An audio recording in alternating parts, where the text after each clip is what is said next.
हम लोग श्रीमद् भागवतम के तीसरे स्कंद के दूसरे अध्याय के 10वें श्लोक को देख रहे हैं और बहुत अच्छा श्लोक है। अभी तक उद्धव जी ने ये कहा है कि श्लोक को देखना होगा। इंगितज्ञः पुरु प्रौढ़ा एका रामश्च सात्वताः सात्वतां ऋषभं सर्वे भूता वासम ममंसत।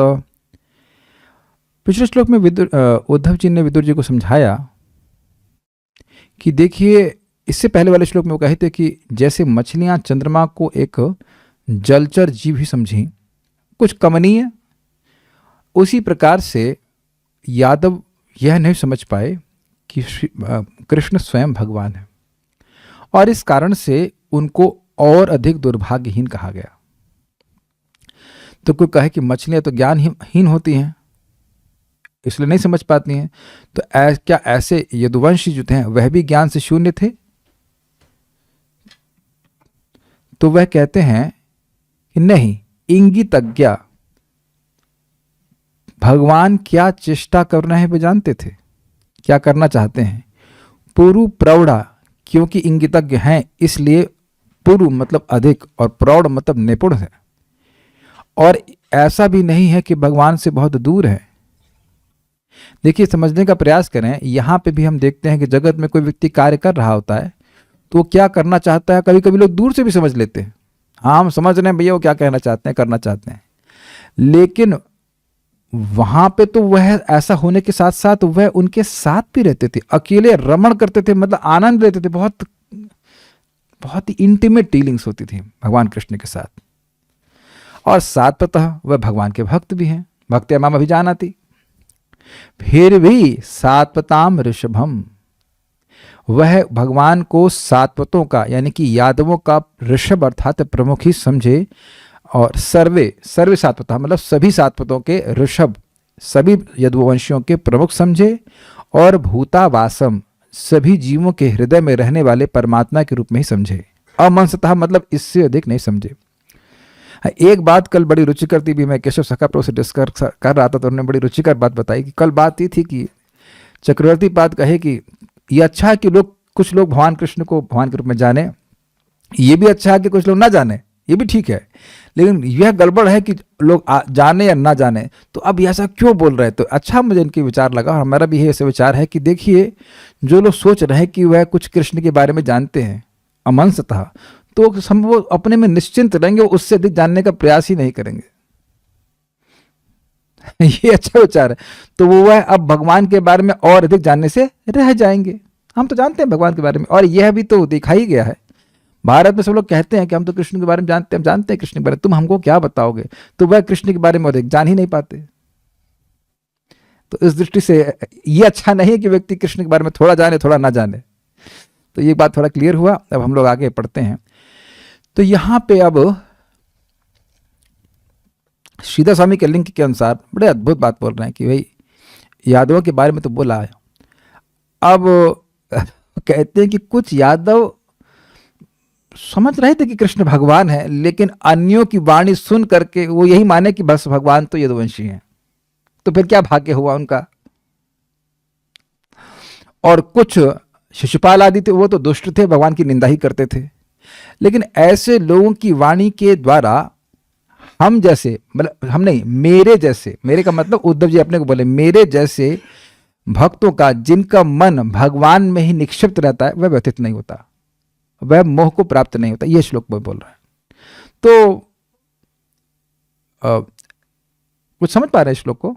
जो श्लोक आएगा आपके सामने उसमें कह रहे हैं कि भगवान की माया से प्रभावित होकर, एक अर्थ बता रहा हूं, कुछ यादव भगवान की माया से प्रभावित हुए थे, वह केवल भगवान को यदुवंशी मान रहे थे, और कुछ जो असद आश्रित हैं, जो असुर प्रवृत्ति के लोग हैं, शिशुपाल, तो वह तो भगवान को मनुष्य ही मान रहे हैं। और इस कारण से वो व्याख्या भी कर रहे हैं कि कृष्ण तो एक मनुष्य के रूप में आया है, वो देह मर गया देखो, इत्यादि इत्यादि, देह त्याग करके चला गया। तो ऐसे लोगों की वाक्यों से उक्त आत्मनः, जो हम जैसे, उक्त मतलब निक्षिप्त, फेंके हुए, उक्त का मतलब होता है निक्षिप्त, मतलब फेंका हुआ, जिनका मन भगवान में ही फिका हुआ है, अर्थात भगवान में ही लगा हुआ है, चरणों में पड़ा हुआ है, ऐसे लोगों का मन भ्रमित नहीं होता। ये बात बोल रहा है। तो यह अपना द्वेष प्रस्तुत कर रहे हैं। द्वेष मतलब उनको बिल्कुल नहीं अच्छा लग रहा है ऐसे लोग जो भगवान के बारे में बोल रहे हैं। देखिएगा, द्वेष उस तरह से नहीं जैसे हम लोग सोचते हैं। द्वेष का मतलब है, मतलब ये बात पसंद नहीं आना। जैसे अगर आपको याद हो, विदुर जी को पसंद नहीं आया था कि भगवान श्री कृष्ण की बात कौरवों की सभा में नहीं मानी गई। तो ऐसा मत सोचिए कि भक्तों की लाइकिंग और डिसलाइकिंग नहीं होती है। जो भगवान से द्वेष करता है उसको भगवान के भक्त पसंद नहीं करते हैं। Is it okay? तो ऐसे शिशुपाल आदि जो भगवान को गाली देते थे, उनकी बात को, उन लोगों को वह पसंद नहीं कर रहे हैं। ये एक अर्थ है और उसमें कई अर्थ चले जाएंगे, उसको हम आगे पढ़ते चले जाएंगे। मेरे पीछे बोलिए।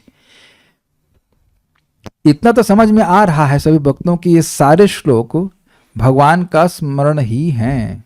बहुत बहुत एब्जॉर्ब्ड स्मरण है, बहुत इंटेंस स्मरण है। कुछ ये सब लोग समझ रहे हैं? इन सब श्लोकों से समझ में आ रहा है कि भगवान का बहुत एब्जॉर्ब, बहुत डीप स्मरण कर रहे हैं, एकदम खोए हुए हैं भगवान के बारे के विचारों में। इसीलिए इस अध्याय का नाम रिमेम्बरेंस ऑफ लॉर्ड कृष्ण है। मेरे पीछे बोलिए। देवस्य माया स्पृष्टा ये चान्यद असदाश्रिताः।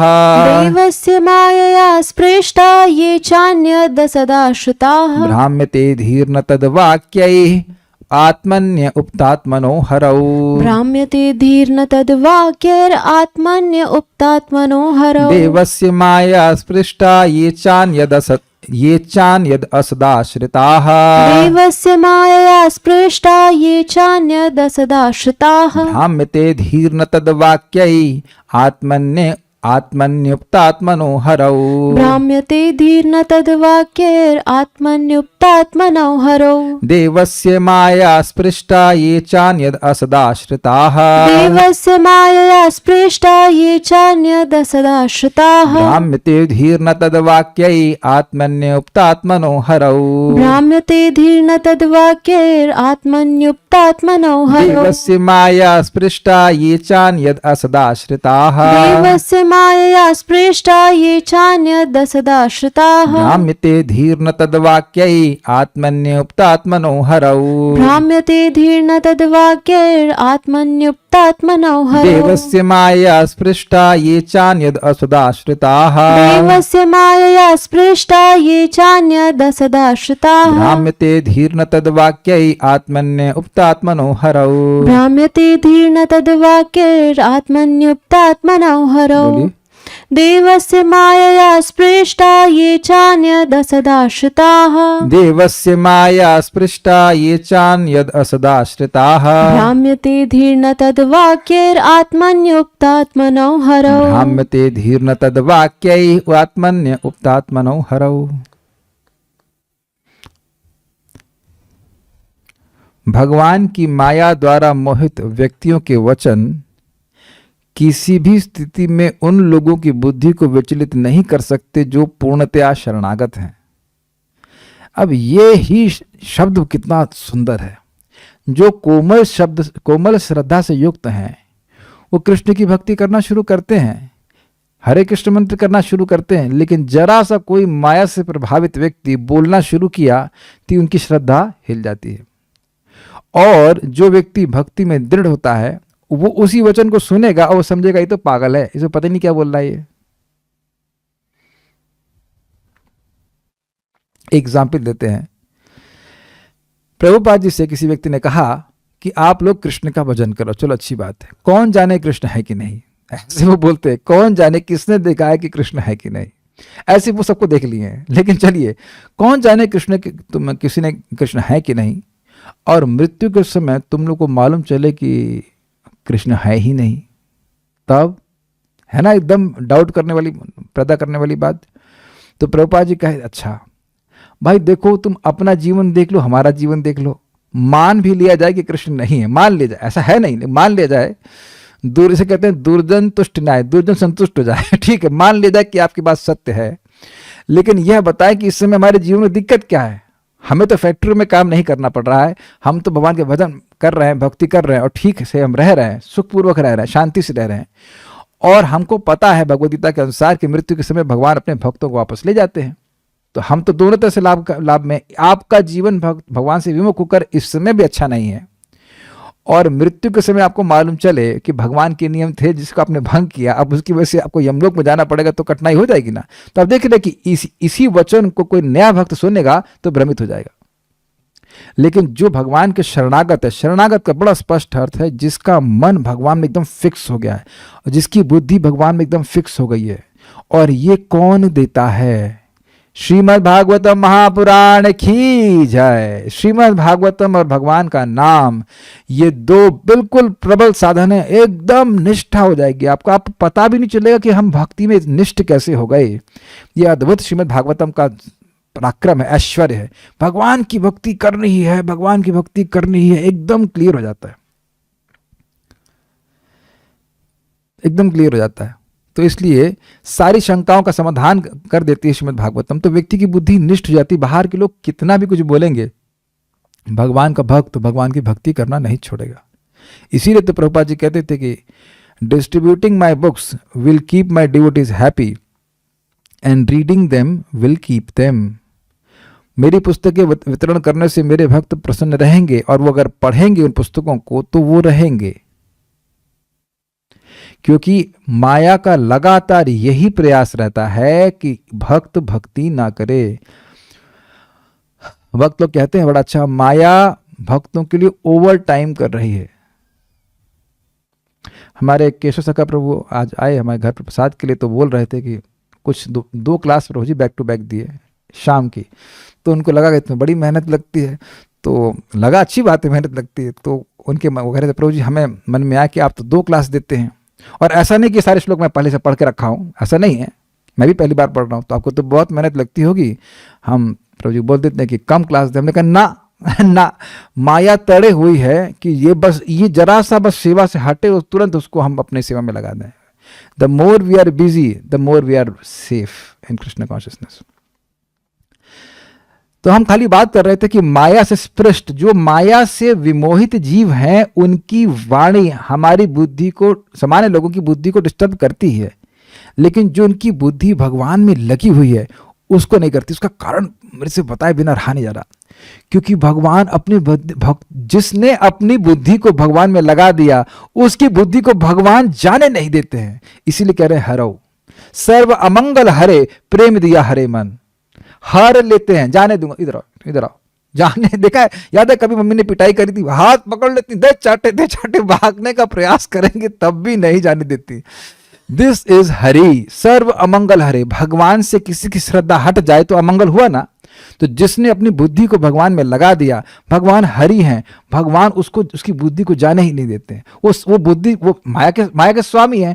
तो जो लोग माया के दास हैं, उनकी बात से जो भगवान के सेवक हैं, अर्थात जो मायाधीश के सेवक हैं, उनकी बुद्धि कैसे भ्रमित होगी? समझ में आया मैं कहना चाहता हूं क्या? माया के जो सेवक हैं, जो माया के द्वारा स्पृष्ट हैं, जो माया से प्रभावित है, उनकी वाणी उन लोगों को प्रभावित नहीं कर सकती जो मायाधीश के सेवक है, हरि के सेवक है, कृष्ण के सेवक है। कितना भी बोलो, एक भक्त है, हम नाम ले रहे हैं, मुकुंद सेवनी माता जी कह रही थी, कोई भगवान के खिलाफ बोलता है हमें बहुत गुस्सा आता है। हमने कहा आप हमारी छोटी बहन है, हमको भी गुस्सा आता है, हमको भी फालतू बात बोलते गुस्सा। ये गुस्सा बहुत अच्छा है। पहले जब हम लोग भक्ति नहीं कर रहे थे तो कोई भी कृष्ण के बारे में कुछ भी बोले क्या फर्क पड़ता है? This shows our affection for Lord. शायद केशव सखा प्रभु आप भी यही बोल रहे थे ना, कोई भगवान के खिलाफ कुछ बोलता है हमें गुस्सा आता है। ये सारी बातें बहुत अच्छी हैं, क्योंकि बुद्धि भगवान में लगी हुई है, और सामने वाले की बुद्धि भगवान में बिल्कुल नहीं लगी हुई है, वो अनटसेंट कुछ भी बोलता है। तो आप देखेंगे गुस्सा आएगा, लेकिन भगवान का स्मरण और तीव्रता से होगा। ये नहीं होगा कि अरे हाँ यार, कोई कहते अरे कैसे भगवान है तुम्हारी लड़कियों के कपड़े चुराते हैं, तो आपके मन में डांट हो जाए, ऐसे कैसे भगवान है हमारे? नहीं, क्योंकि आप आचार्य से सुनते हैं, भगवान के तत्व को जानते हैं, तो बुद्धि एकदम स्थिर रहती है। श्लोक तो समझ में आ रहा होगा आप लोगों को। देवस्य, देव यहां पे कौन है? श्री कृष्ण। श्री भगवान की माया स्पृष्टा, माया से मोहित बुद्धि वाले। स्पृष्ट मतलब होता है स्पर्श, वहां से समझ लीजिए बिल्कुल माया ने इनको स्पर्श किया, एकदम अभिभूत किया हुआ, पकड़ा हुआ है।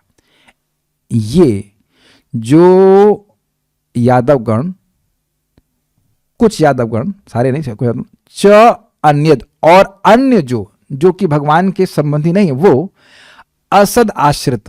असद मतलब टेम्परेरी, ये भौतिक शरीर, इसी को मैं मानना, उसकी आश्रिता, उसके आश्रय लोग भी लिए हुए लोग, यानी कि असुर प्रकृति का आश्रय लिए थे जैसे शिशुपाल आदि, तो तद वाक्य, उनके वाक्यों से, किनके वाक्यों से? असुरों के वाक्यों से, आत्मनि परमात्मा, परमात्मा में, हरऊ हरि में, उक्त आत्मनः निक्षिप्त मान वाले। उक्त का मतलब होता है निक्षिप्त, शिप मतलब होता है फेंकना, तो निक्षिप्त मतलब नितराम क्षिप्त, बहुत अच्छे से फेंकना, अर्थात जिनका मन, जिनका आत्मा, जिनका बुद्धि भगवान के चरणों में ही लगी हुई है, वहीं पे गिरे हुए हैं। भगवान के चरण आश्रित बुद्धि वालों भक्तों की, तेषाम अर्थात मेरे जैसे उन भक्तों की, धी न भ्राम्यते, बुद्धि मोह को प्राप्त नहीं होती है। कुछ श्लोक को देखिए तो समझा पाऊंगा।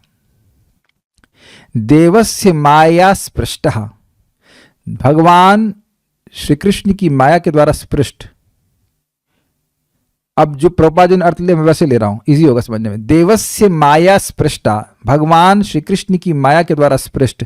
ये चा अन्यद असद आश्रित, जो अन्य असद आश्रित असुर हैं, भ्राम्यते धीर न तद वाक्य, उनके वाक्यों के द्वारा बुद्धि मोह को प्राप्त नहीं होती। किसकी? किसकी?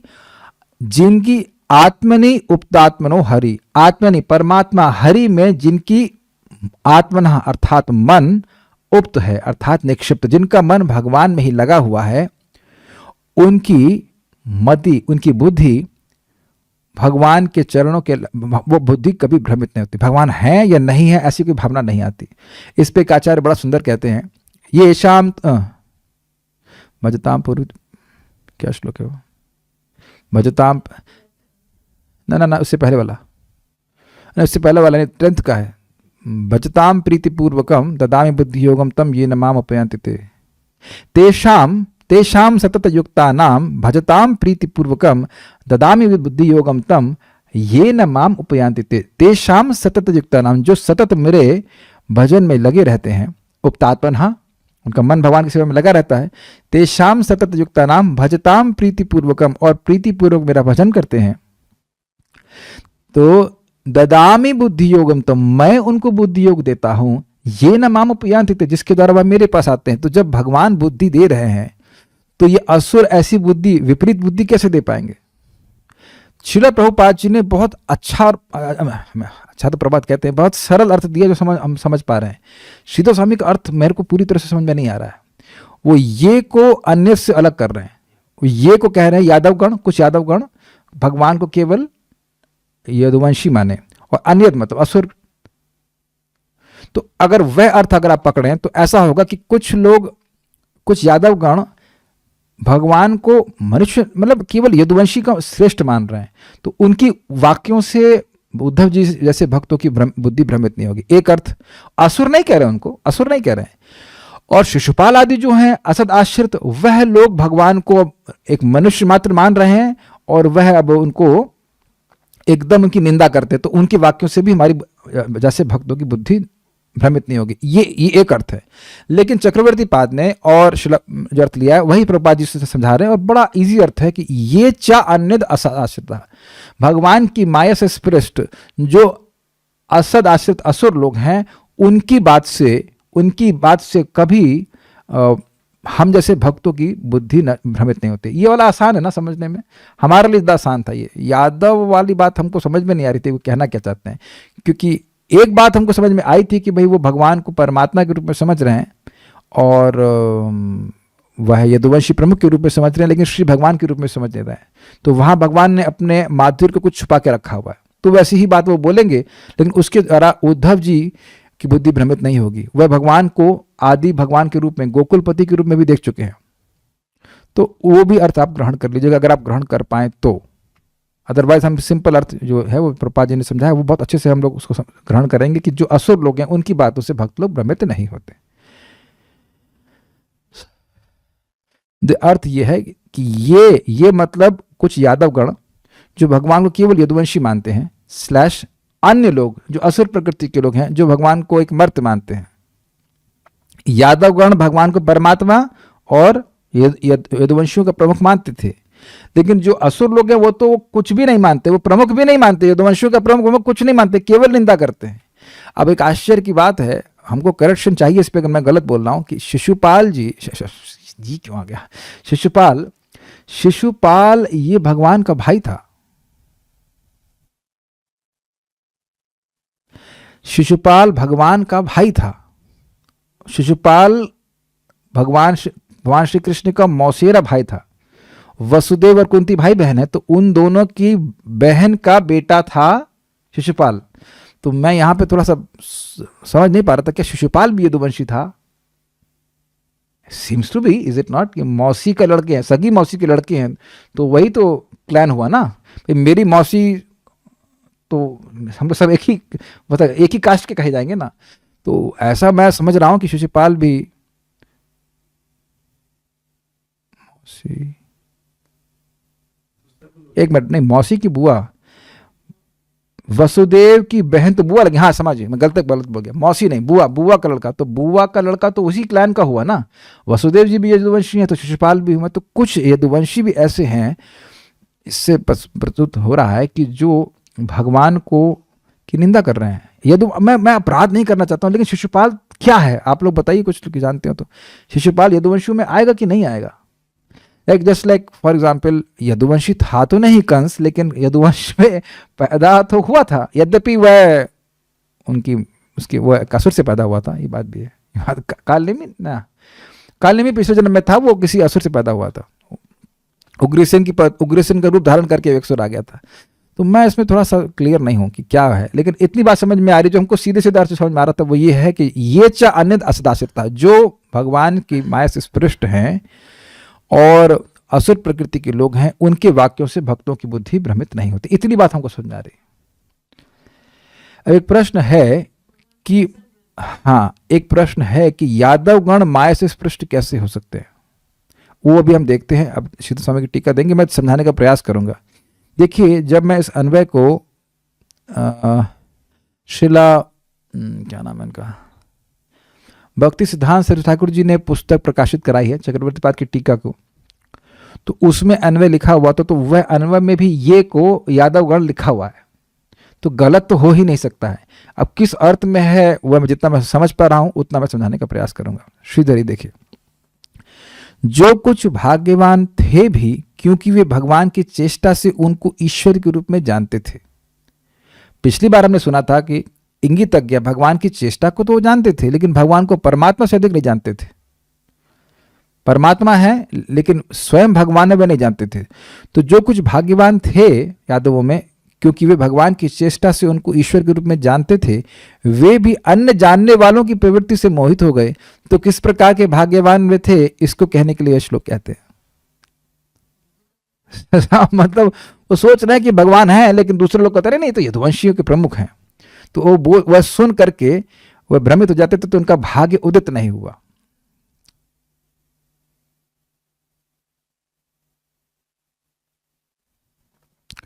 देवस्य अर्थात श्री भगवान की माया से स्पृष्टा अर्थात व्याप्त मतलब परवेडेड, जो माया से प्रभावित हो जाए, जो यादव थे वे यही जानते थे कि ये श्री कृष्ण हमारे बंधु हैं। और ये गलत नहीं है, लेकिन उस दृष्टि से कि श्री कृष्ण गोकुलपति हैं वह नहीं समझ पा रहे। उस दृष्टि से समझने का प्रयास कीजिए। और कुछ लोग जानते तो ये लोग बोल देता रहे कुछ नहीं, कृष्ण तो हमारे बंधु मात्र हैं, यदुवंशी के हैं, तो नंद के यहाँ कुछ दिन रह लिए, बस ऐसा। वो तो समस्या थी इसलिए रह गए, लेकिन वह शायद अप्रिशिएट नहीं कर पा रहे हैं कि कृष्ण किस प्रकार से गोकुल वासियों के प्रति आकर्षित हैं। मैं ये समझ पा रहा हूं, भगवान चाहेंगे और कोई अच्छा श्रेष्ठ अर्थ तो हम और समझ पाएंगे। तो लेकिन ये लोग असुर नहीं है, लेकिन जो लोग भगवान की माया से और अधिक स्पृष्ट हैं, ये अन्यत का अर्थ है। कुछ लोग माया से प्रभावित हैं, तो वह भगवान को बंधु मान रहे, तो बहुत अच्छी बात है, भगवान को बंधु मान रहे हैं। लेकिन अन्यद असदाश्रिता, जो अन्य लोग हैं, जो असुर प्रकृति के आश्रय लिए हैं, यानी भगवान की माया से और अधिक प्रभावित हैं, क्योंकि आप जानते हैं माया से प्रभावित होने की भी अलग अलग डिग्री है। अर्थात शिशुपाल इत्यादि जो थे वे तो दुष्ट थे ही, वे भगवान से बैर करते थे एवं उनकी निंदा करते थे। तद वाक्य अर्थात ऐसे लोगों की वाक्य को सुनकर भी, शिशुपाल आदि के लोग जैसे लोगों की वाक्य को सुनकर भी, आत्मनि हरौ अर्थात परमात्मा श्री भगवान हरि में ही उक्तात्मनः अर्थात निक्षिप्त चित्त वाले मुझ जैसे भक्तों की बुद्धि न भ्राम्यते अर्थात मोह को प्राप्त नहीं होती है। अन्य लोग तो मूर्ख ही हैं, यह अर्थ है। स्पष्ट समझ में आ गया? ठीक है, एक अंडरस्टैंडिंग हुई, सारार्थ दर्शनी। इस प्रकार जो मर्त्यलोक में रहने वाले साधु हैं वे भगवान के विरह में दुखी रहते हैं, तथा जो यादव आदि हैं वे भगवान के नित्य संगी होने के कारण उनके संयोग से सुखी हैं। तो ये कंक्लूजन ड्रॉ कर रहे हैं जो हमने 2 श्लोकों में सुना। अब उद्धव जी समझ रहे हैं कि उद्धव जी और विदुर जी दोनों भगवान श्री कृष्ण के विरह में, और वो समझ रहे हैं कि वो आदि भगवान हैं, गोकुलपति हैं इत्यादि, वह भी समझ रहे हैं। तो वह तो सही है, विरह है, लेकिन विरह में भी भगवान का सुख होता है, ये भी आप समझे। और वह यह भी बोले कि न विदु अर्थात जो यादव गण है वह आज भी भगवान के साथ नित्य लीला में उनको बंधु मान करके संग लीला कर रहे हैं।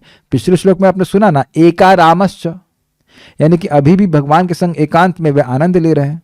जो सब बातें हैं, कोई कठिनाई नहीं है, बंधु मान रहे हैं तो भगवान को भी कोई दिक्कत नहीं है, भगवान उनके संग उस प्रकार का व्यवहार कर रहे हैं, दैट्स वेरी नाइस। ये हम सुन चुके हैं कि भगवान के माधुर्य का अनुभव करना अच्छा है, ये सुना था कि नहीं सुना था? तो ये सबसे बढ़िया है लोग। ये 2 प्रकार के लोग भाग्यशाली होते हैं क्योंकि उनमें भक्ति होती है, ये भी समझ में आ गया। अन्य भक्त ना होने के कारण नारकीय अस्तित्व रखते हैं, इस श्लोक में यही बताया गया है। तो अब ये अर्थ क्या जा रहा है, ये च अन्यद असदाश्रिता, तो वो ये को एक ही लाइन में पकड़िए, ये अलग और अन्यद आश्रिता अलग नहीं लीजिए। मैं श्लोक समझाने का प्रयास करता हूं, देखिए फिर से, ये बड़ा कठिन श्लोक था। ये चा अन्यद असद आश्रिता, ये एक लाइन दीजिए, ये एक प्रकार के लोगों का वर्णन है। ये मतलब जो अन्य लोग हैं, जो असद आश्रित हैं, अन्य मतलब यादवों से अलग, और विरह जो कि भगवान के साथ रह रहे हैं, और विरह से तापित भक्त जो इस जगत में रह रहे हैं उनसे अलग कुछ ऐसे लोग हैं जो असुर प्रकृति के। अब समझ में आ रहा है सेकंड लाइन, और वो भगवान की माया से स्पृष्ट हैं, ये तो क्लियर समझ में आ रहा है। ऐसे लोगों के वाक्यों से हम मेरे जैसे शरणागत भक्तों की, जिनका मन भगवान के चरणों में ही लगा रहता है, उनकी बुद्धि भ्रमित नहीं होती। अब तो शायद समझ में आ गया होगा, ठीक है।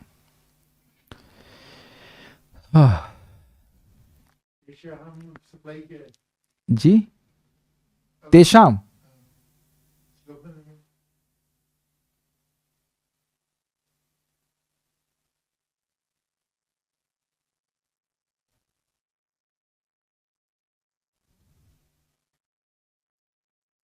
हाँ, ऐसा ही कह रहे हैं आप। वाह, देखना शुरू कर दिया आपने। तेषाम जो है यह सप्लाई किया गया है, मेरे जैसे उन भक्तों की बुद्धि न भ्रमते, सही कह रहे हैं, सप्लाई करना गया। क्योंकि अगर हम तेषाम हटा देते तो धी न भ्रमते कहेंगे, बुद्धि भ्रमित नहीं होती, तो किसकी बुद्धि भ्रमित नहीं होती? सही कह रहे हैं। इसीलिए उपतात्मनः किसका विशेषण है? उन भक्तों का जिनका मन भगवान में लगा रहता है, ठीक है ना?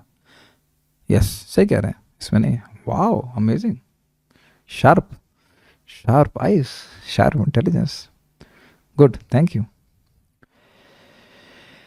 ये अर्थात जो लोग देवस्य अर्थात भगवान की माया से प्रभावित होकर सोचते हैं कि वे विद्वान हैं, वो भगवान के बारे में जानते हैं, यही पिछले श्लोक से लिंक है। कुछ लोग सोचेंगे कृष्ण के बारे में जानते हैं लेकिन पूरी तरह नहीं जानते, तो कह रहे कि हम विद्वान हैं, भगवान के बारे में जानते हैं। और वहां भी जो अन्यत अर्थात शिष्ट सिद्धांत से अलग अति दुष्ट हैं। एक लोग कह रहे हैं कि देखिए ये अर्थात दोनों ही लोग भगवान की माया से स्पृष्ट हैं, कह रहे हैं हम भगवान के बारे में जानते हैं, भगवान मानते, वो ऐसे निंदा नहीं करेंगे।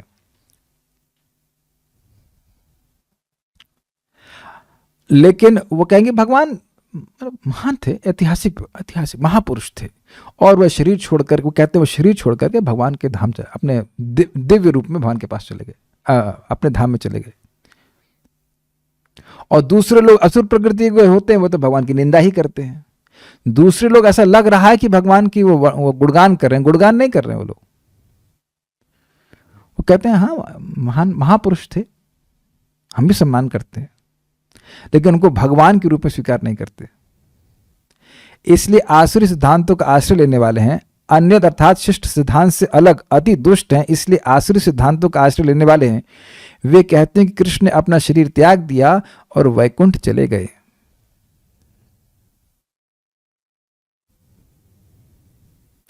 वे कहते हैं कि कृष्ण अपने वंश सहित एक ब्राह्मण के श्राप से नष्ट हो गए थे, क्योंकि उन्होंने धृतराष्ट्र और जरासंध जैसे महान राजाओं के प्रति अधर्म जनित द्रोह किया था। हालांकि ये थोड़ा समझने का मतलब क्या है, हुआ क्या था कि भगवान की इच्छा से, क्योंकि भगवान यदुवंश का संहार चाहते थे, तो भगवान ने व्यवस्था करी कि ब्राह्मणों का शाप यदुवंश को लगे। वो लंबी कथा है, उसको आप 11वें स्कंद के 30वें अध्याय में सुन सकते हैं, हमने पढ़ाया भी, उसको पढ़ भी सकते हैं। भगवान उस शाप के बारे में जानते हुए भी और उसको प्रतिहत करने के सामर्थ्य रखते हुए भी, अर्थात नष्ट करने का सामर्थ्य रखते हुए भी उसको नहीं किए, क्योंकि वो उनकी इच्छा से ही हुआ था। हुआ ये था, बस शॉर्ट में बोल रहा हूं, हुआ ये था कि सांब भगवान का लड़का है और थोड़े उद्दंड थे, तो वह मजाक में एक स्त्री का रूप धारण कर लिए, कपड़ा पहन लिए और वो दिखाए कि वे गर्भवती स्त्री हैं, और पेट में रखे थे, पेट का मतलब उस कपड़ा के अंदर रखे हुए थे लोहा टाइप का रखा ना, लोहा नहीं रखा था, कपड़ा था, लोहा नहीं था। और उसके बाद वो अन्य राजकुमारों के संग आए और कहे ब्राह्मणों को कि हे ब्राह्मणों, आप लोग त्रिकालज्ञ हैं, ये बताइए कि ये गर्भवती स्त्री है, ये बहुत शर्मा रही है आपसे पूछने में, हम पूछ रहे हैं इसके बिहाव पर कि इसके जो पेट में जो गर्भ है वह है लड़का होगा कि लड़की होगी। तो वह ब्राह्मण क्रोधित हो गए कि यदुवंश इस प्रकार से उनका मजाक बना रहे, कह रहे इससे तो एक लोह का पिंड उत्पन्न होगा जो यदुवंशियों का काल होगा। और जैसे ही उन्हें कपड़ा खोल के देखा, राजकुमार घबरा गए। तो ब्राह्मणों का श्राप तो अमोघ होता है, तो उन्होंने देखा कि अरे यहाँ तो एक वाकई लोहे का पिंड है। अब वह भगवान कृष्ण को नहीं बताई बात, ये सब भगवान की लीला के अंतर्गत हो रहा है। और वो चले गए उग्रसेन जी के पास, और उग्रसेन जी ठीक है, वो उसको पिसवा करके समुद्र में भवा दिए, और एक पीस रह गया, उसको भी फिकवा दिए। तो वह पीस जो था वह तट पे आ गया था, तो वह पड़ा हुआ था, तो तट पे नहीं था, कहीं फिकवा दिया, हम भूल रहे हैं थोड़ा सा, हाँ जो भी रहा हो, हाँ उसको भी पानी में फिकवा दिया, मछली खा गई, मछली को फाड़ करके किसी व्यक्ति को मिला, उस जरा नाम के शिकारी को मिला, उस लोहे को उसने बनाकर तीर बना लिया, वही तीर भगवान को लगा। तो लोग इस तरह की कहानी को ऊपर सुनते हैं, हाँ देखो उसी तीर से भगवान मरे, उनके पाँव में उनकी जान थी तो ऐसे करके बात बोलते हैं। तो इस तरह की बात बोलते हैं कि मानो भगवान श्री कृष्ण एक मनुष्य हो। लेकिन 11वें स्कंद का 3वां अध्याय नहीं पढ़ेंगे, 30वां अध्याय नहीं पढ़ेंगे, ये कठिनाई है।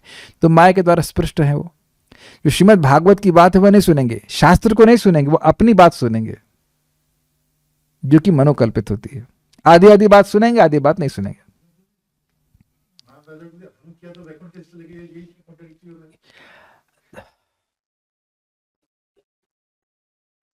अब जो भी है, लेकिन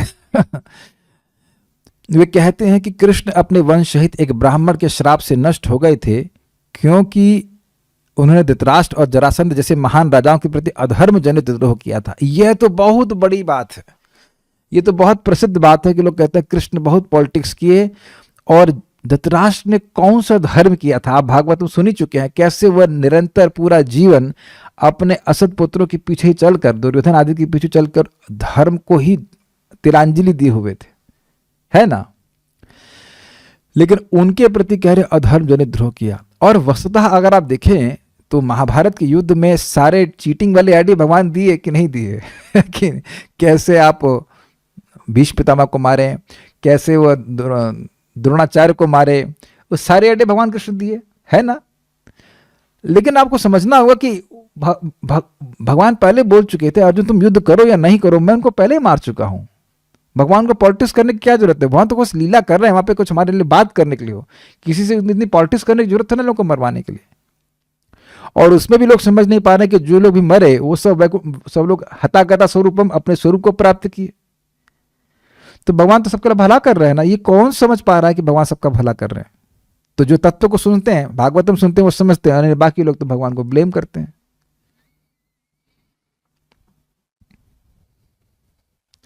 और जरासंध कौन से महान थे भाई?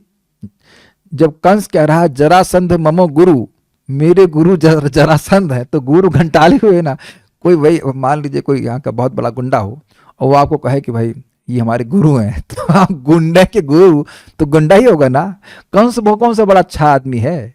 अपनी बहन को जान से मारने के लिए उद्यत होने वाला व्यक्ति, वो भी उसकी शादी के समय भरी सभा में, मतलब सबके सामने, वो अच्छा व्यक्ति है, और वो कह रहा है जरासंध ममो गुरु, जरासंध मेरे गुरु हैं। तो आप समझ सकते कि ऐसे खल लोगों के प्रति भगवान को मरवा दे। जरासंध को भी भगवान चीटिंग से मरवा एक तरह से, भाई वो उसको फड़वा दिए तो आइडिया देकर के भीम को। तो अब वह सब तो छल से, भगवान ने छल किया, लेकिन किसके संग किया देखना चाहिए ना। भक्तों के संग तो छल नहीं कर रहे हैं ना। उन लोगों को मारने का कोई तरीका था ही नहीं, इसी तरह से मरवाया गया। तो बात सब समझने वाली होती है, लेकिन जो भगवान को नहीं समझेगा वो भगवान के हर बात पे दोष दिखेगा। और जो भक्त हैं वो भगवान को ठीक से समझते हैं, तो भगवान के हर बात में भगवान के सद्गुण को ही देखते हैं। ठीक है, सब लोग समझ रहे होंगे बात को। हालांकि उक्तात्मनः अर्थात जिस भक्त ने अपने मन को परमात्मा में, भगवान में निक्षिप्त कर लिया। निक्षिप्त समझ रहे हैं? निक्षिप्त को यहां समझ लीजिएगा, जैसे कोई बीज लेते हैं उसे फेंक देना चाहिए, देना चाहिए नहीं, फेंक देते हैं तो उसे कहेंगे निक्षिप्त। नितराम क्षिप्त, क्षिप्त मतलब होता है फेंक देना। तो किसी प्रक्षेपात्र सुना है आपने? उसमें भी क्षेप शब्द आता है, जिसे छोड़ा जाए, फेंका जाए। तो निक्षिप्त मतलब जिन लोगों का मन भगवान में ही लगा हुआ है, गिरा हुआ है, गिरा इन द सेंस गिर पड़ा है, वहां से हटता नहीं है ना। ना, आवेशित तो अर्थ है, लेकिन हम निक्षिप्त कर ले रहे हैं, फेंका हुआ है, पड़ा हुआ है, लेटे हुए ऐसे, उस अर्थ में। मतलब मन उनका भगवान के चरणों के अलावा कहीं जाता ही नहीं है, वहीं अब्जॉर्ब है कर कह सकते हैं। लेकिन अब्जॉर्ब नहीं बोल रहा हूं मैं, उक्त का मतलब है निक्षिप्त। अरे लोटा हुआ, जैसे कहते हैं वो तो उसके चरणों में ही लोटे हुए हैं, चरणों में ही गिरे हुए हैं। तो उसी तरह उनका मन भगवान के चरणों में ही गिरा रहता है, ऐसे अर्थ है। मैं फेंकने के अर्थ पे फोकस कर रहा हूं कि फेंकने के अर्थ को पकड़ेगा तब आपको आगे की सुबोधरी समझ में आएगी। याद आ रहा है? उक्त मतलब निक्षिप्त, और आत्मनः मतलब मन। क्या सब लोग समझ रहे हैं इस बात को? प्लीज इसको समझेंगे तब आप सुबोधनी समझ पाएंगे। जिस भक्त ने अपने मन को परमात्मा में निक्षिप्त कर लिया है, उसी में उनका मन रचा पचा है भगवान की लीला कथा में, तत्व समझने में। उसकी बुद्धि ऐसे आलोचनात्मक शब्दों से भ्रमित नहीं होती, अपितु वह कृष्ण के माधुर्य में निमज्जित रहते हैं। वह तो भगवान की लीला कथा, भगवान के तत्व को समझ कर बड़े प्रसन्न रहते हैं। वो इस तरह की बातों को सुन भी लें तो वह भ्रमित नहीं होता है। वो समझ जाते हैं कि माया स्पृष्टा, ये भगवान की माया के कारण ऐसी बातें बोल रहे हैं। जैसे आप सुन चुके हैं विदुर जी का अपमान दुर्योधन ने किया था, और वहां पे माया के प्रभाव को विदुर जी देख ले कि भगवान इसको ऐसा बुलवा रहे हैं, एंड संट कुछ भी बोल रहा है, ऐसे कुछ पता नहीं। Is it okay?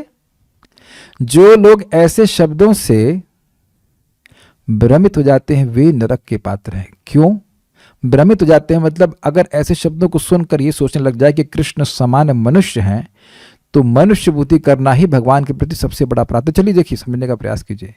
मैं हम में से कोई भी व्यक्ति, हम सभी लोग जगत में पतित ही हैं, बहुत सारी वासनाओं से परेशान हैं, अनर्थों से परेशान हैं, लेकिन हम आश्रय के रूप में तो भगवान कृष्ण को स्वीकार कर रहे हैं ना। लेकिन अगर हम कोई कृष्ण को मनुष्य मानने हैं, तो क्या कोई मनुष्य हमारे अनर्थों को नष्ट कर सकता है? कभी नहीं कर सकता। Is it okay? आप कोई गोली है आपके पास, बहुत प्रबल दवा है, अब उसको दवा मान रहे हैं तो दवा के रूप में ग्रहण करेंगे, ठीक हो जाएंगे कि नहीं? लेकिन अगर उसको दवा मानेंगे ही नहीं, उसमें यही विश्वास नहीं होगा कि ये शक्ति है, शक्ति इसमें शक्ति से युक्त है, शक्तिशाली है, मुझे ठीक कर सकती है, तो हम कभी ग्रहण ही नहीं करेंगे उसको। Is it okay? तो जो व्यक्ति भगवान को मर्त मान रहा है, वह भगवान के प्रति सबसे बड़ा अपराध कर रहा है। भगवान की अवज्ञा करेगा, भगवान के प्रति उसकी आदर बुद्धि नहीं होगी, और वह नरक ही जाएगा। चारी वर्णाश्रमी यदि कृष्ण नहीं भजे, स्वकर्म कोरिते से ही रौरव पड़े मजे। बहुत अच्छे से वर्ण और आश्रम का पालन कर रहा है, लेकिन भगवान के प्रति उसके कोई सम्मान नहीं है, तो अपने कर्म करते हुए भी वह नीचे ही गिरेगा। Is it okay? जैसे कि शिशुपाल आदि, शिशुपाल का एग्जाम्पल दी जा रहा है, लेकिन शिशुपाल नरक नहीं गया क्योंकि भगवान का नाम बोलता था। ये एक इंटरेस्टिंग बात है। क्रम संदर्भ, यदु सबसे बुद्धिमान थे और उन लोगों की बातों से भ्रमित नहीं होते थे जो खुद को बुद्धिमान मानते थे और असद आश्रित अर्थात जिनके पास परम उत्कृष्ट भौतिक शरीर था, जैसे कि शिशुपाल, वह अपने आप को भगवान के बराबर मानता था, तो वह उनकी बात से कभी प्रभावित नहीं होते थे। तात्पर्य प्रभुपाद का देखिए, वेदों के समस्त प्रमाणों के अनुसार श्री कृष्ण ही पूर्ण पुरुषोत्तम भगवान है। सभी आचार्यों ने, यहाँ तक कि श्रीपाद शंकराचार्य ने उन्हें भगवान स्वीकार किया है, किंतु जब कृष्ण इस संसार में विद्यमान थे तो विभिन्न श्रेणी के व्यक्तियों ने भिन्न भिन्न प्रकार से उन्हें स्वीकार किया। अतएव भगवान विषयक उनके अनुमान भी भिन्न भिन्न थे। सामान्यतः जिन लोगों को शास्त्रों में विश्वास था उन्होंने भगवान को यथारूप में स्वीकार किया, और इस जगत से भगवान के अंतर्धान होने पर सारे लोग उनके विकट विछोह में डूब गए। समझ में आया बात? शास्त्र के अनुसार सुन रहा, ओ भगवान चले गए। ये एक इंटरेस्टिंग बात है कि भगवान सामने भी हो तब भी व्यक्ति उन्हें भगवान के रूप में तभी समझेगा जब वो शास्त्र से सुनेगा। इसीलिए भगवान श्री कृष्ण अर्जुन के सामने होते हुए भी कह रहे हैं कि मय्या सक्त मना पार्था योगम युंजम मदाश्रय असंशयम समग्रम माम यथा ज्ञाससि तच्छृणु। भगवान कृष्ण अर्जुन के सामने कहते हैं तुम मुझे संशय रहित होकर तभी जान पाओगे तुम मुझे सुनोगे, तब मुझसे सुनोगे। कितना प्रभावशाली है। तो जब भगवान सामने है तब सुनने की जरूरत है, और जब भगवान अंतर्धान हो गए हैं और हम ना सुने तो हम भगवान को समझ लेंगे। This is absolutely bogus. बिना शास्त्र को श्रवण किए, श्रीमद् भागवतम को श्रवण किए, भगवान के बारे में ठीक ठीक बात समझ में आएगी ही नहीं। ये बहुत इंटरेस्टिंग है। लोग कई बार कहते हैं कि भगवान हमारे सामने हो तो हम समझेंगे। ना, भगवान सामने हो तब भी नहीं समझेंगे, कि भगवान जब सामने थे तब भी लोग समझे नहीं थे। ठीक है। तो जब वो भगवान चले जाते तो वह लोग विछोह होता है कि वो भगवान चले गए, भगवान चले गए, भगवान आए थे तो कितना कल्याण कर रहे थे इत्यादि। ठीक है। प्रथम स्कंद में हम अर्जुन तथा युधिष्ठिर के शोक की विवेचना कर चुके हैं, जिनके लिए कृष्ण का अंतर्धान होना उनके जीवन के अंत तक अतीव असह्य बना रहा। ये आप जानते हैं कि जब अर्जुन लौट के आते हैं, कृष्ण अंतर्धान हो चुके होते हैं, और जब अर्जुन लौट के आते हैं तो वो किसी से कुछ बोल नहीं रहे होते हैं, अत्यंत शोक से संतापित होते हैं। जब युधिष्ठिर महाराज प्रश्न करते हैं तो युधिष्ठिर महाराज को अर्जुन बोलते हैं कि भगवान अब चले गए हैं, तो अब वह राज्य करने में बिल्कुल रुचि नहीं रखते। वह तुरंत ही परीक्षित महाराज को राज्य पे अभिषिक्त करके राज्य त्याग देते हैं। ये हम सुने हैं प्रथम स्कंद में, अगर आपको याद हो तो वहाँ बिल्कुल स्पष्ट है कि वह लोग समझ रहे हैं कि कृष्ण भगवान है। यद्यपि उनको अपना संबंधी भी मानते हैं, लेकिन वह यह भूले नहीं कि वह कृष्ण भगवान है। Is it okay? ठीक है। यादवगण भगवान से आंशिक रूप में अवगत थे। वो उन्हें परमात्मा मानते थे और अपना बांधव मानते थे, लेकिन पूर्ण वो आदि भगवान के रूप में नहीं जानते थे। वे भी महिमावान हैं क्योंकि उन्हें अपने परिवार के प्रमुख के रूप में भगवान की संगति करने का अवसर मिला था। मतलब वह स्वीकार कर रहे थे कि कृष्ण हमारे यादवों के प्रमुख हैं, उनसे प्रेम करते थे, और उन लोगों ने भगवान की अंतरंग सेवा भी की थी। ये पिछले श्लोक से प्रभुपाद समझा रहे हैं। एकाह रामश्च सात्वतः। यादवगण तथा भगवान के अन्य भक्त उन लोगों से भिन्न हैं जिन्होंने गलत आकलन द्वारा उन्हें सामान्य व्यक्ति मान लिया। ये च अन्यद असद आश्रिताः देव माया स्पृष्टः। ऐसे लोग निश्चित रूप से माया द्वारा भ्रमित होते हैं। जो व्यक्ति भगवान कृष्ण को समान व्यक्ति मान रहा है वह खुद सामान्य व्यक्ति है, वो उसको ज्ञान ठीक से नहीं है। वे नारकीय होते हैं और भगवान से ईर्ष्या करते हैं। श्लोक याद आ रहा है, अर्च्य विष्णु शिलाधि गुरुषु नरमति वैष्णवे जात बुद्धि नारकी।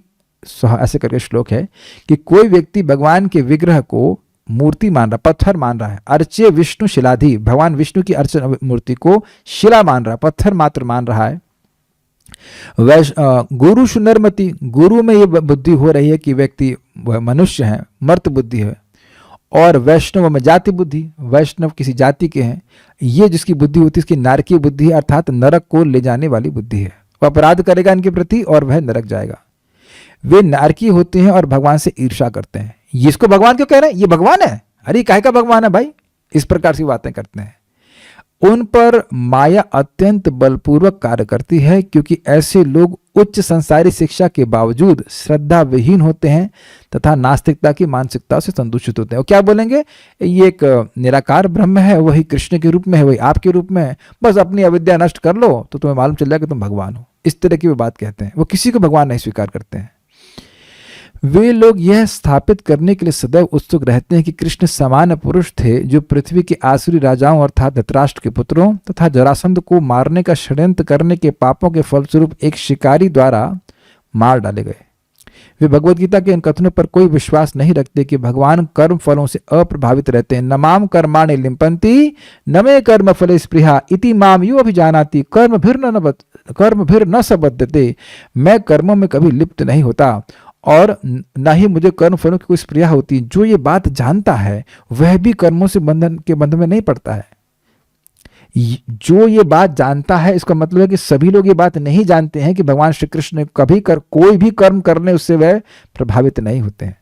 एग्जाम्पल दिया जाता है कि सूर्य ऐसे स्थानों में भी जाता है जहां पे मल और मूत्र होता है, उसको सुखा के पवित्र कर देता है, यानी स्पर्श करता है ना अपनी किरणों के द्वारा, लेकिन सूर्य को कभी प्रभावित नहीं होता है। हम लोग मल मूत्र को स्पर्श करेंगे तो हमें नहाना पड़ेगा, लेकिन कोई व्यक्ति अगर सूर्य पे ऐसा आरोप करे अरे इतनी जगह का मल मूत्र छू रहा है अपनी किरणों के द्वारा तो वह तो जरूर अपवित्र हो जाता होगा। तो ये सूर्य की शक्ति को का मूल्यांकन कम करना हुआ।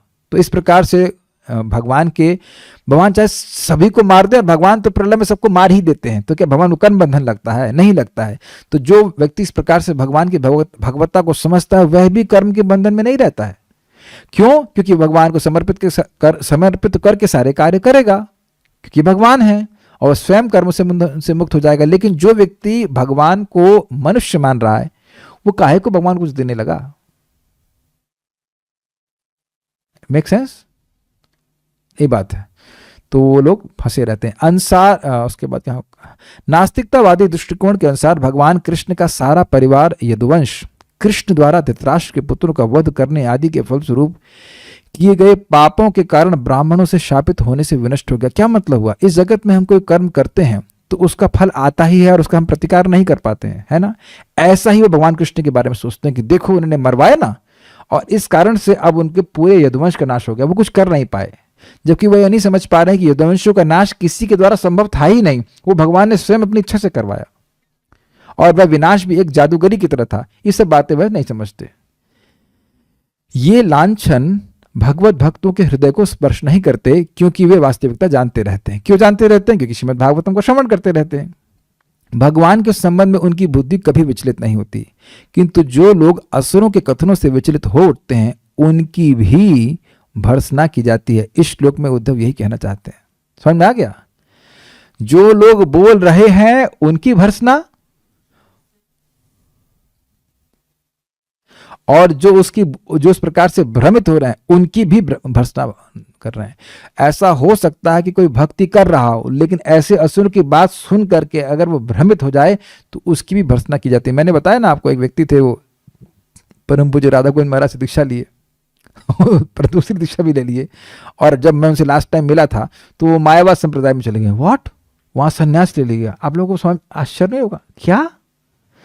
वो मैंने कहा, मैंने पहले देखा मैं सन्यासी के वेश में, हमने कहा बड़ी अच्छी बात है सन्यास ले लेने का। सन्यास, हमने कहा कहाँ से सन्यास ले लिया? कहते हैं मायावाद संप्रदाय से। भाई एक महान वैष्णव से दीक्षा लेने के बाद और ऐसा हालत, तो कुछ तो बहुत बड़ा भ्रम होगा ना। कुछ भी हो जाए, हमें पूरा विश्वास है जो भक्ति कर रहे हैं, चाहे कितना भी पतन हो जाए, मायावादी नहीं बन सकते, है ना?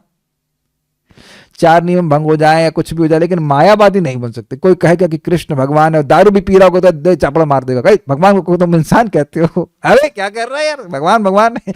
कितना भी पतित हो जाए, लेकिन वह भक्त सोते से भी उठाओ तब भी वह यही बोलेगा कृष्णस्तु भगवान स्वयं, है ना? क्या सभी लोग मेरे साथ में है? चाहे कितना हो भौतिक इच्छा हो, लेकिन कुछ भी हो, लेकिन यह नहीं स्वीकार कर सकते कि कृष्ण एक मनुष्य है, नहीं स्वीकार कर सकते ना। ये बहुत अच्छी बात है, लेकिन उनका पता नहीं इतना सुनने के बाद वो कहाँ दिमाग चला गया। हाउ इज इट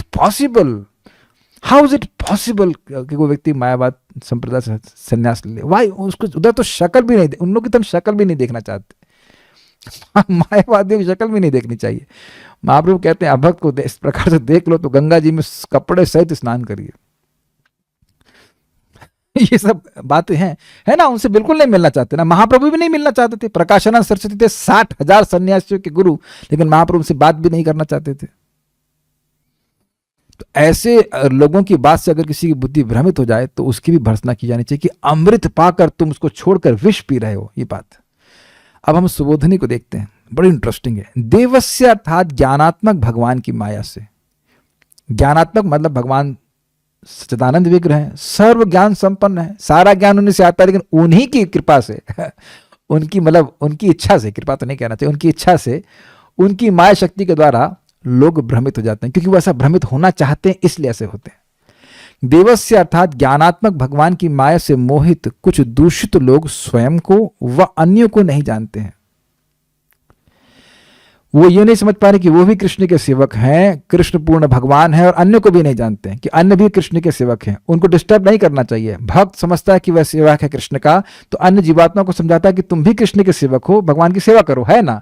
लेकिन जो लोग दिमाग खराब है वो खुद को भी भगवान मानते हैं, तो खुद को भी नहीं समझ पा रहे और दूसरों को भी घोषित कर देते कि तुम भी भगवान हो, तुम भी भगवान हो। बस केवल तपस्या करने की बात है। एवं भगवान के प्रति भी पशुओं की तरह आचरण करते हैं। इसका क्या मतलब है?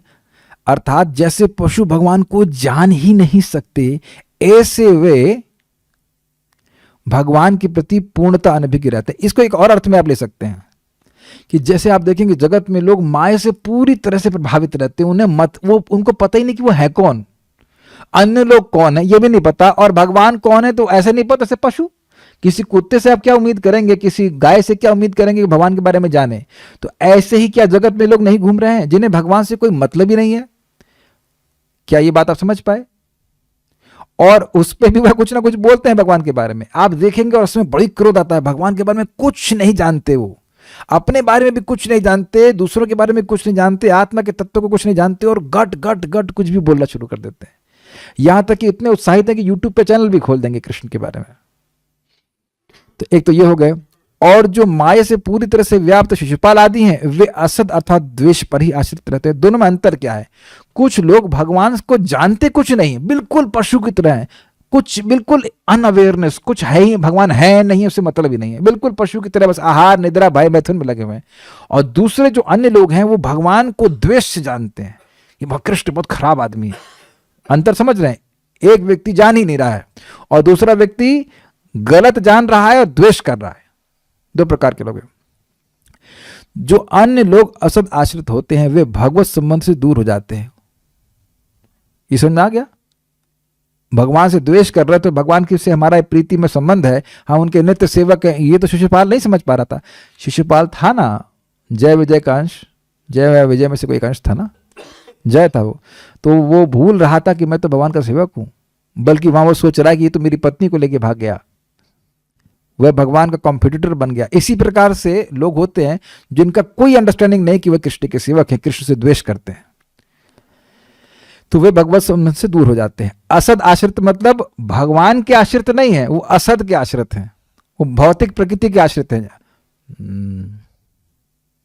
यस, माया के आश्रय ले रहते हैं। अथवा कुछ लोग अन्य पर ही आश्रित होते हैं। कुछ लोग कुछ ऐसे समझिए, ये चा अन्य असद आश्रिता, कुछ अन्य लोग असद के आश्रित होते हैं, कुछ लोग अन्य के आश्रित होते हैं। अन्य अन्य समथिंग एल्स, क्या समथिंग एल्स तरह देखिए। अथवा कुछ लोग अन्य पर ही आश्रित होते हैं, वे भगवान से विमुख होते हैं, भगवान के आश्रित नहीं होते हैं। वे भगवान की प्रकृति और एक भगवान की माया प्रकृति मतलब छलावा प्रकृति उसके आश्रित होते हैं, अर्थात अहंकार गर्व से युक्त रहते हैं। ये अर्थ है। ये समझ में आया इसका मतलब? ये थोड़ा इंटरेस्टिंग है। अन्य मतलब भगवान के आश्रय नहीं लेंगे, वे अपने गर्व का, अपने अहंकार का आश्रय लेते हैं, विद्या को आश्रय लेते हैं। मैं बहुत विद्वान हूं, मैं बहुत कुलीन वंश का हूं इत्यादि, बहुत इस प्रकार से मैं श्रेष्ठ गुणों का हूं, ऐसी बातों का आश्रय लेंगे, लेकिन भगवान का आश्रय नहीं लेते कि मैं तो बहुत निम्न हूं, भगवान मैं आपकी शरण में हूं, ऐसा भाव उनमें उत्पन्न नहीं होता। तो भगवान के संबंध को भूले हुए से संबंध नाही जारा, वृथा जन्म गैलो तारा, विद्या कूले की कोरी बेतार। नित्यानंद प्रभु से अपना संबंध ना समझकर, भगवान से अपना संबंध ना समझकर लोग विद्या कुल आदि के अभिमान में घूमते रहते, तो वही मतलब हुआ ना कि वह उसका आश्रय ले रहे हैं। तो क्या जो अन्य का आश्रय ले रहे हैं, अर्थात भगवान को छोड़कर अन्य अपनी भौतिक योग्यताओं का आश्रय ले रहे हैं, वह भगवान के बारे में बहुत सारी बातें बोलेंगे और वह गलत ही बोलेंगे। चा अन्यद, अन्य के साथ पुनः चह जो चा अन्यद लिखा हुआ था, ये चा अन्यद असद आश्रिता शब्द था। तो कह रहे हैं कि अन्य के साथ चा क्यों लगाया? तो कहते हैं अन्य के साथ पुनः चा जो कहा गया है उसका अर्थ है वे लोग सभी प्रकार से उस पद के अयोग्य होते हुए भी पाषंड अर्थात असत एवं भगवान की निंदा पर ही आश्रित होते हैं। अर्थात उनके पास ऐसा कोई गुण होता नहीं है जिस पर वे गर्व करें, परंतु फिर भी वैसा करते हैं। समझ में आ गया भाई? अब समझने का प्रयास कीजिए, जो भगवान का भक्त नहीं है उसको गर्व किस चीज का हो? किसी एक समझ लीजिए, छोटा सा एग्जाम्पल दीजिए, प्रपात एग्जाम्पल समझते हैं कि समझाते हैं कि एक बोल्ट है, वो हवाई जहाज में है। हवाई जहाज में बहुत बोल्ट होते हैं कि नहीं होते हैं? तो अब हवाई जहाज को देख के क्या कहते हैं? वो हवाई जहाज जा रहा है। तो बोल्ट को भी हवाई जहाज कह रहे हैं कि नहीं कह रहे हैं? क्योंकि बोल्ट उस समय हवाई जहाज की सेवा में है तो महत्वपूर्ण है या नहीं है। लेकिन हवाई जहाज से एक बोल्ट जमीन में गिर गया, उसकी क्या वैल्यू है? समझ में आ गया? और उसके बाद भी कहे नहीं नहीं मैं बहुत बड़ा बोल्ट हूं, तो आप कहेंगे यार तेरी कोई वैल्यू नहीं है, तो है किस चीज का? दूसरा एग्जाम्पल आप समझ सकते हैं कि उंगली मेरी हाथ की सेवा कर रही, तो आप देखेंगे उंगली में हल्का सा कट लग जाता है तो व्यक्ति कितना उसके लिए खर्चा करता है, लेकिन वही उंगली कट करके दूसरी जगह गिर जाए तो उस उंगली का क्या गौरव है? कुछ नहीं है। अब ऐसे में कोई उंगली गौरव करे तो मूर्खता कहलाएगी कि नहीं? तो कहना है कि यद्यपि वे अपने गर्व का आश्रय ले रहे हैं, लेकिन चाह इंगित करता है कि उस पद के योग्य नहीं है। उनको किसी चीज का गर्व नहीं होना चाहिए। भक्तों को गर्व होता है कि हम कृष्ण की सेवा कर रहे हैं, कितना बड़ा भाग्य है हमारा, है ना? हम अयोग्य हैं लेकिन भाग्य है ठाकुर जी हम अपनी सेवा में रख रहे हैं, है ना? ये तो सहज गर्व है, ये होना चाहिए। लेकिन इन लोगों का गर्व किस बात का है? मसल दिए जाएंगे से ना, मसल दिए जाएंगे माया के द्वारा। ये तो माया की सेवा कर रहे हैं, माया की सेवा कर रहे हैं, फिर भी वह गर्व से आश्रित, गर्व से चूर रहते, भगवान की शरण में नहीं जाते और भगवान की निंदा करते रहते। ठीक है? इस निंदा के द्वारा अन्य लोग जो कुछ जानते हुए भी प्रयास करते हैं उसको भी विनाश कर देते हैं। फिर से पढ़ रहा हूं, इस निंदा के द्वारा अन्य लोग जो कुछ जानते हुए भी प्रयास करते हैं उसको भी विनाश कर देते हैं। क्या मतलब है? कुछ लोग भगवान के बारे में जानने का प्रयास करते हैं, तो अब यह लोग जो बलबल फालतू बात भगवान के बारे में बोलते हैं, तो उससे सामान्य लोग जो भगवान के बारे में कुछ जानना चाहते हैं वह ज्ञान वह भी नष्ट हो जाता है। समझ में आया आपको? ये तो देखा जा रहा है जगत में कि लोग कृष्ण के बारे में जानना चाहते हैं और अंट संट बातें यूट्यूब पे रख दी जाती हैं और इस कारण से लोग नहीं समझ पाते। श्री कृष्ण की आत्मकथा, वो बंदा खुद ही कृष्ण बन गया और कहना शुरू कर दिया कि मैं यहाँ जन्म लिया, मेरी माँ मेरे पिताजी मुझे वहां ले गए, ये ले गए, और कुछ जानता ही नहीं कि भगवान कौन है।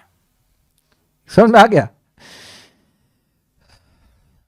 अब एक प्रश्न होगा, तो यदि सभी का ज्ञान इस प्रकार नष्ट हो जाता है अर्थात असत है, तो भगवान के अवतार का फल पूर्ण नहीं होगा। अर्थात भगवान के अवतार लेने पर भी उनको कोई समझ ही नहीं पाएगा, क्योंकि ऐसे लोग भगवान की निंदा तो करेंगे ही। इस आशंका से कहा है भ्राम्यते धीरति। समझ में आया? आप कह रहे हो कि जो कोई भगवान को जानने का प्रयास करेगा और ये लोग आएंगे निंदा कर देंगे तो कोई समझ ही नहीं पाएगा, तो फिर भगवान के अवतार का प्रयोजन क्या हुआ? भगवान कहते हैं कि जन्म कर्म च मे दिव्यम एवं यो वेति तत्वतः त्यक्त्वा देहम पुनर्जन्म नैति मामित सुवर्जना। जो मेरे भगवान कहते हैं कि मेरे जन्म कर्म की दिव्यता को जो इस प्रकार समझता है वह शरीर छोड़ने के बाद दोबारा जन्म नहीं लेता है। और आप कह रहे हो कि भाई ये असुर निंदा करते ही रहेंगे और कुछ लोग जानने का प्रयास करते हैं तो उनका जो बहुत ज्ञान होता है वह भी इस निंदा को सुनने से नष्ट हो जाता है। तो इसका मतलब कि भगवान के अवतार का प्रयोजन ही गड़बड़। भाई भगवान अवतार किस लिए लेते हैं? ताकि उनके जन्म और कर्म हो, दिखाई पड़े जगत में और लोग उसके बारे में सुन करके समझ जाएं। लेकिन ये लोग तो निंदा करते ही रहेंगे और कोई समझ ही नहीं पाएगा। अगर मान लो ये शंका हो तो उस पर कहते हैं भ्राम्यते धीर, मतलब जो भगवान के शरणागत हैं वह भगवान की बात को सुनकर उनकी बुद्धि भगवान में समर्पित रहती, उनको इनके वचन प्रभावित नहीं करते। देखिए क्या टीका करी गई, बड़ी सुंदर। निश्चित रूप से सभी की बुद्धि को भ्रमित करने में ऐसे असुर समर्थ नहीं है। सभी लोगों की बुद्धि को यह असुर समर्थ नहीं है डिस्टर्ब करने में। जो ऐसे असुरों के वाक्य को मानते हैं वे अदृढ़ मूल, जिनकी रूट्स दृढ़ नहीं है ऐसे हैं एवं शास्त्र रहित होते हैं, इसलिए वे ही भ्रमित होते हैं। जो मेरे जैसे भगवान की शरणागत आत्मा है वे भ्रमित नहीं होते। समझ में आया? देखिए जितना हम श्रीमद् भागवतम को नित्य सुनते जाएंगे उतना भगवान में विश्वास दृढ़ होता जाएगा। जैसे किसी पेड़ की जड़ बहुत दृढ़ हो तो वह डिस्टर्ब नहीं होता है, वो वायु आदि के द्वारा प्रभावित नहीं होता है। लेकिन जो शास्त्र नहीं सुनते हैं, भगवान की बात इधर उधर से सुनते रहते हैं, वह जरूर भ्रमित हो जाते हैं। ठीक है, ये समझ में आ गया? ऐसा नहीं कि सारे जो असुर मिलकर सारी बात बोलेंगे तो उनकी बात सब मानने लग जाएंगे। देखिए, भगवान को सही रूप से जानने मानने वाले लोग तो इस जगत में हमेशा कम ही हैं, लेकिन इसका मतलब है क्या, वो जो कम लोग हैं वह इन लोगों की बात बिल्कुल नहीं मानते, चाहे वो कितना भी हल्ला करें, चाहे करोड़ों अरबों लोग बोले कि एक ये बल्ब सूर्य है, लेकिन जो सूर्य को जानने वाला व्यक्ति है वह कभी स्वीकार नहीं करेगा। ठीक है, कितने भी उल्लू मिलकर के हल्ला करें कि सूर्य नहीं है, क्योंकि उन लोगों से दिक्कत यह है कि जैसे सूर्य का प्रकाश होता है उन्हें दिखना बंद हो जाता है, ये उल्लू का सद्गुण है। तो अब हंस, एक हंस हो और अरबों अरबों उल्लू हो और वो हल्ला करें, हुआ करते रहें कि नहीं सूर्य नहीं है, सूर्य नहीं है, तो क्या हंस उसकी बात मान जाएगा? नहीं मानेगा। भगवान पहले कह चुके हैं कि हजारों मनुष्यों में कोई व्यक्ति एक है जो उनको जानता है। मनुष्य नाम सहस्रजु कश्चित यतते सिद्धये यततामपि सिद्धानाम कश्चिन माम वेति तत्वतः। हजारों मनुष्यों में कोई एक व्यक्ति सिद्धि का प्रयास करता है और उनमें से कोई सिद्ध व्यक्ति भगवान को जान पाता है। तो बाकी सब लोग जो भगवान के बारे में नहीं जानेंगे वो तो कुछ ना कुछ बोलेंगे ही ना, लेकिन जो भगवान के बारे में जान रहा है ठीक से, गुरु से, साधु से सुन करके, वो उनकी बातों से भ्रमित नहीं होगा। ये कह रहे हैं।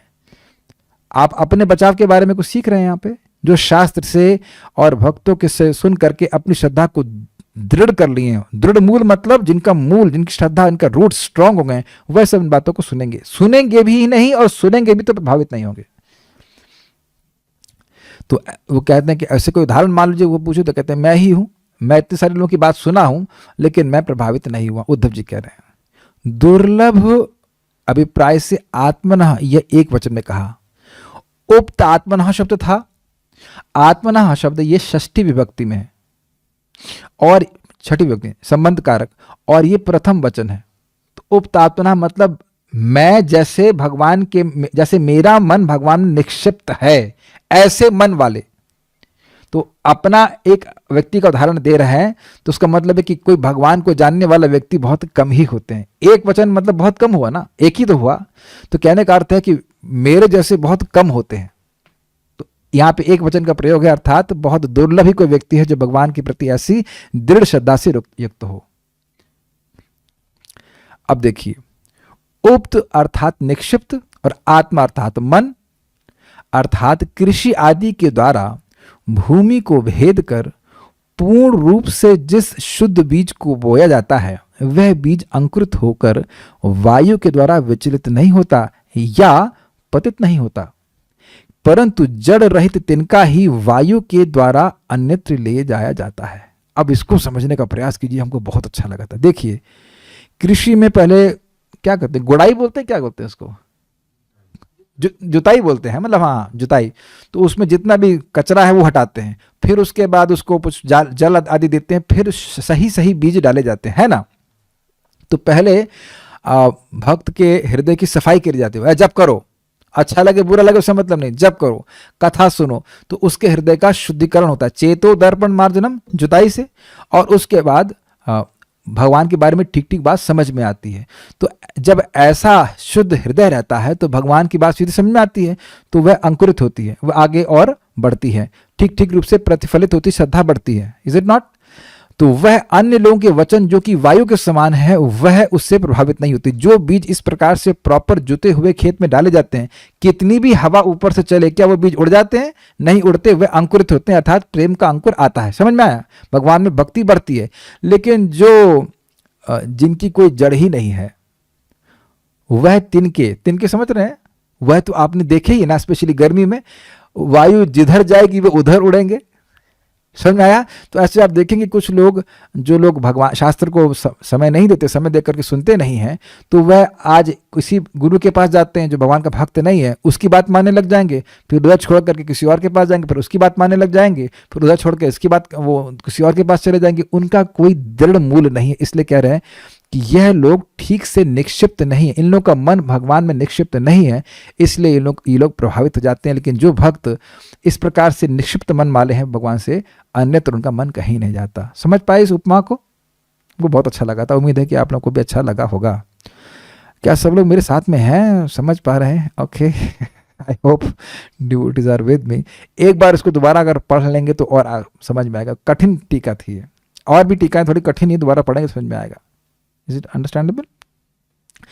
आत्म शब्द के द्वारा अंतःकरण की शुद्धता कही गई है। उक्त आत्मना मतलब हृदय उनका पवित्र है। भगवान तो स्वयं, अच्छा अभी बात करें कि क्यों उनका मन कहीं और नहीं जाता, तो कहते हैं हरि। भगवान तो स्वयं अपने चरण के आश्रित चित्त को कैसे भी दूर नहीं करते हैं, सभी के दुख हरण करने के कारण कहा है हरऊ। मतलब देखिए, भगवान से मन हट गया, यही सबसे बड़ा विपत्ति है, सबसे बड़ा दुख है। तो जिसने अपने मन को भगवान में लगा दिया, तो भगवान भी, वो केवल वही नहीं लगा रहा है, भगवान भी उसके मन को पकड़े हुए हैं। हम ही लोग केवल भगवान अपने मन को नहीं लगा रहे हैं, भगवान भी सहायता कर रहे हैं कि हमारा मन उनमें लगे। वह कुछ भक्ति में रस दे रहे हैं, इस कारण से वह हमारा मन कहीं और जाता नहीं। आप देखेंगे कि जब फालतू की बात भगवान के बारे में सुनते हैं तो बिल्कुल अच्छी नहीं लगती, उधर उसको और रिसर्च करने का मन ही नहीं करता, क्या करें। लेकिन जब भगवान की बात हम प्रामाणिक आचार्य सुनते हैं, नहीं समझ में आती तो और बुद्धि लगाते हैं कि नहीं लगाते हैं? अरे यार समझ में नहीं है, बात समझ में नहीं, और दिमाग लगाते हैं, और समझ में आती, उसमें रस मिलता है। Is it not? तो वह रस कौन प्रस्तुत कर रहा है? भगवान करते हैं। तो बस just 1 second, I just finish. तो भगवान भी अपने यश में, अपनी लीला के वास्तविक वर्णन में भक्तों के हृदय में रस को प्रकट करके उनके हृदय में जो भी अमंगल है उसको नष्ट कर देते हैं, अपना प्रेम उनको देते हैं। तो उस प्रेम के कारण भगवान भक्त के मन को हर लेते हैं। सर्व अमंगल हरे, प्रेम दिया हरे मन, ये हरि का अर्थ है, इसलिए कह रहे हैं हराओ। जिन्होंने भगवान हरि में अपने मन को लगा दिया, वह हरि जो स्वतः ही अपने भक्त के मन को हरने वाले हैं, उन लोगों का मन, उन लोगों की बुद्धि कभी भ्रमित नहीं होती। भगवान उन भक्तों की बुद्धि को बचा के रखते हैं ऐसे लोगों के वचनों से जो किसी की भी बुद्धि को भ्रमित कर सकते हैं। तो ये सब बातें थी जो मैंने कुछ कहना चाहा। उम्मीद है कि आप कुछ समझ पाए होंगे। मैं मानता हूँ कि श्लोक थोड़ा सा टफ था, but Bhagavatam is like that, you give your efforts. और मैं कुछ प्रश्न अगर टेलीग्राम ना, कोई प्रश्न नहीं है। सो क्या कह रहे हैं? नहीं, तो कोई प्रश्न नहीं। So will stop here. Shrimad Bhagavatam की जय, श्रील प्रभुपाद की जय, निताय गौर प्रेमानंदे।